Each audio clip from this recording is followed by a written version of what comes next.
वंदे मातरम विद्यार्थी मित्रांनो, पुन्हा पुन्हा परीक्षेला येणारा आणखी एक प्रश्न जो आहे तो प्रश्न आपण आजच्या ट्रिकच्या माध्यमातून सोडवायचा प्रयत्न करणार आहोत.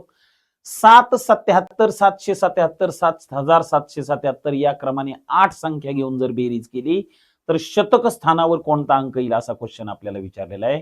In the sequence 777 777 7777 if 8 numbers are taken and added what will come in the 100 place असा क्वेश्चन आपल्याला विचारलेला आहे.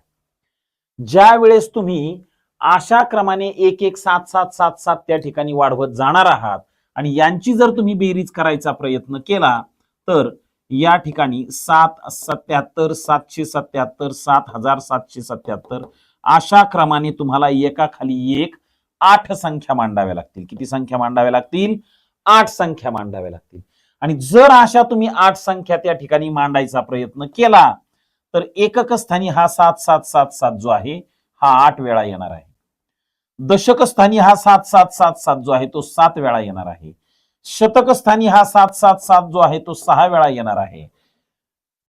7ची 8 वेळा बेरीज केली काय किंवा 7ला 8ने मल्टिप्लाय केलं काय, दोन्हींचा अर्थ एकच, कारण गुणाकार म्हणजे पुन्हा पुन्हा केलेली बेरीज असते. गुणाकार म्हणजे पुन्हा पुन्हा केलेली बेरीज. 7ची 8 वेळा बेरीज केली, 7 8 56, हातचे 5 आले.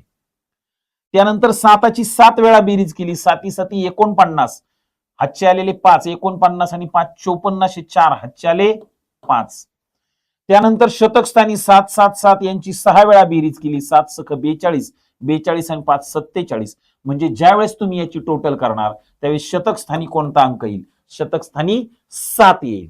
आलं लक्षामध्ये? येस. जर ही ट्रिक तुम्हाला समजली असेल तर या ठिकाणी 2 प्रश्न लिहिलेले आहेत. 999 999 अशा 7 संख्या घेतल्या तर शतक स्थानी काय येईल? 888 888 अशा 10 संख्या घेतल्या तर हजार स्थानी काय येईल? या 2 प्रश्नांची उत्तर मला झटपट कमेंट मध्ये त्या ठिकाणी द्यायची आहेत. अशा प्रकारच्या अनेक ट्रिक शिकण्यासाठी आमच्या पेजला फॉलो करा, लाईक करा आणि प्रश्नांची उत्तरं जी आहेत ती मात्र झटपट देण्याचा प्रयत्न करत चला. यातून आपल्या मेंदूची शक्ती वाढत असते. त्यामुळे दिवसभरात किमान एक तरी असा ट्रिकवर आधारित प्रश्न जो आहे तो प्रश्न समजून घ्यायचा प्रयत्न करायचा, सोडवायचा प्रयत्न करायचा. धन्यवाद.